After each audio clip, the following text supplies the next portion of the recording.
بسم الله الرحمن الرحيم.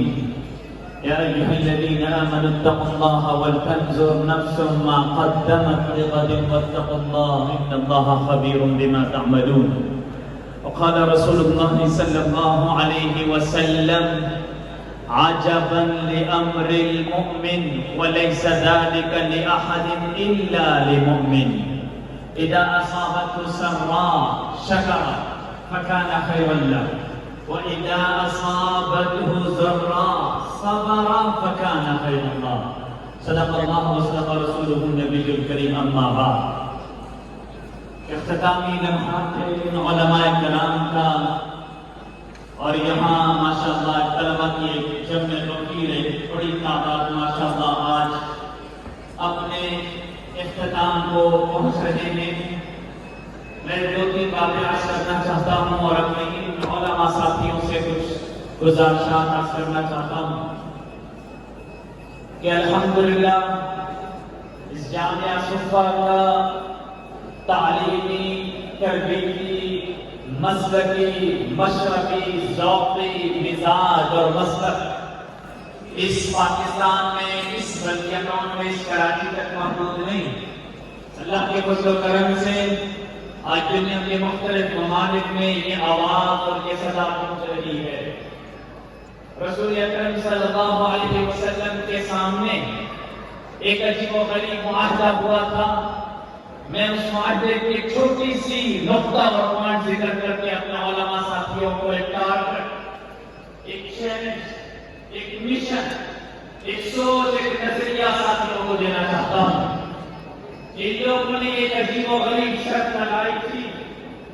اور اس شرط پہ دنیا آج بھی حیران تھی. شرط کیا تھی کہ اگر کوئی مکہ مکرمہ سے مدینہ منورہ آپ کے پاس آ جائے صلی اللہ علیہ وسلم کے بعد، تو یہ محمد صلی اللہ علیہ وسلم سلام ہو کہ ہمارا مکہ کا کوئی شخص آپ کے پاس مدینہ میں آ جائے گا، آپ مدینہ میں اس کو اپنے پاس نہیں ٹھہرائیں گے، آپ واپس اسے مکہ مکرمہ بھیج دیں گے، کیونکہ ہمیں ڈر یہ ہے کہ جب وہ آپ کے پاس چند لمحے گزار دے گا تو وہ مسلمان بن جائے گا، مومن بن جائے گا، آپ اپنے پاس ہمارے کسی مکہ کے شہری کو نہیں ٹھہرنے دیں گے. لیکن اگر آپ کے مدینہ کا کوئی شخص ہمارے پاس مکہ مکرمہ میں آ جائے گا تو وہ ٹھہرا رہے گا، ہم اسے مکہ مکرمہ سے نہیں نکالیں گے. یہ جو غریب شرط تھی، رسول اکرم صلی اللہ علیہ وسلم نے اس معاہدے کو تسلیم فرمایا اور صحابہ کرام کی تو کلام یا رسول اللہ چھوڑ دیجیے یہ کس شرط لگا رہے ہیں. رسول اکرم صلی اللہ علیہ وسلم نے تاریخی جملہ ارشاد فرمایا کہ دیکھو جو مدینہ سے اتنا دور سفر کر کے میرے پاس مکہ مکرمہ میں آئے گا وہ کچھ دیر تو میرے پاس بیٹھے گا نا، کچھ لمحے میرے پاس بیٹھے گا. میں محمد رسول اللہ چند لمحوں میں اس کی چھایا پلٹ کر اس مسلمان بنا کر مدینہ میں. اور جہاں تک بات یہ ہے کہ میرے مدینہ کا کوئی صحابی رسول مکہ مکرمہ میں آ جائے، وہ ٹھہرا رہے، تو میں چاہتا کیا، میں تو چاہتا نہیں ہوں کہ میرا کوئی صحابی جب مکہ مکرمہ میں آ کے ٹھہر جائے گا وہ ان کی جڑوں کو کھوکھلا کر کے انہیں اسلامی معاشرے میں بدل دے.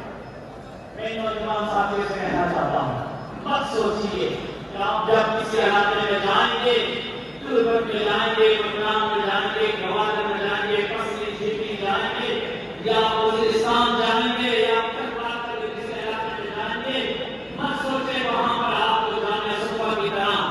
حدیث بنا دیا جائے گا.